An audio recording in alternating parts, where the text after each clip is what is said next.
Hello, everybody. I do not have anything to start off with, so I'll go straight to your question. What does the White House think of the proposal by Senators McCain, Warner, and Graham to have Judge McCasey, if confirmed, say that no U.S. agency will use waterboarding? What Judge McCasey said in his letter to the Senate is that he will, if confirmed, thoroughly review all of the legal opinions and all of the classified programs that he will then be read into. And I think that's a very reasonable position. What Judge McCasey has done is to say, I will not be able to provide a legal opinion about any particular technique. He is not read into the programs. He's right now a private citizen. He is willing to serve his country.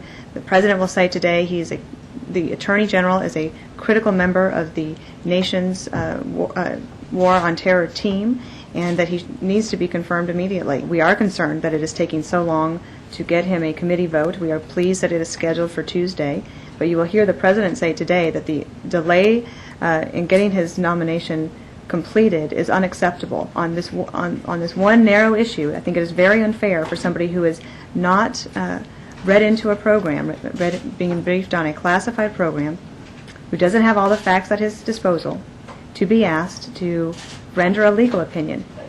So he wrote this letter to the 10 Democrats who sit on the Judiciary Committee, and he said waterboarding, as it's been described to him, is repugnant. And I'm just wondering, in your view, can something be repugnant but also legal?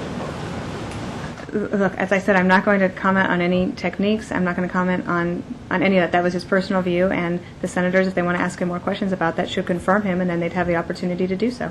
Dana, does the President believe that Foreign Service officers should be compelled to serve in Iraq and Afghanistan, even when they express fears about doing so?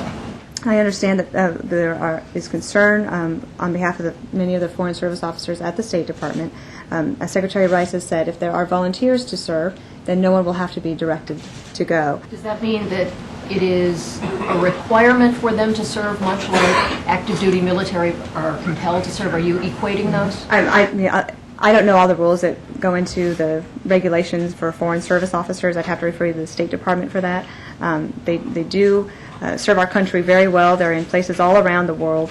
And obviously, if there is a need to have additional people from the State Department serving in positions, that Secretary Rice might have to take the measure of directing people to go. But the preference is to have volunteers. And there have been many volunteers that have been serving. After the Democratic presidential debate, the Philadelphia Inquirer interviewed candidate Kucinich and quoted him as saying of President Bush, I seriously believe we have to start asking questions about his mental health.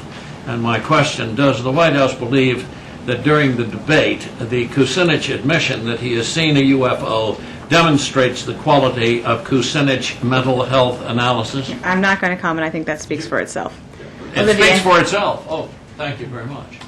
Going back to a question that came up in the gaggle when I asked you about the memos that are published in the Post from Donald Rumsfeld and his quote that oil wealth has made Muslims averse to physical labor. And that is not, I went back and looked, that is not at all in line with the President's views. What the President will say today, however, is that one of the things that we have to focus on is promoting liberty, because liberty has the capacity to transform societies from hopeless ones into hopeful societies. Arab American groups are already speaking out about this. They have obviously an angry reaction to the quote from Rumsfeld. I can understand why. What effect do you think they say that's going to have a chilling effect on the administration's outreach efforts to the Muslim world?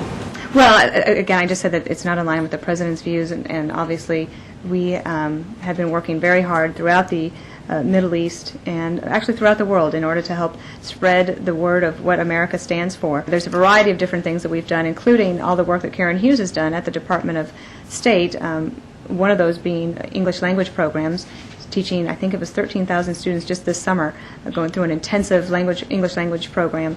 I think they were all from Palestine. So we are aware that we have a lot of work to do in order to win hearts and minds across the Arab world and the Muslim world, and I can understand why they would be offended by those comments.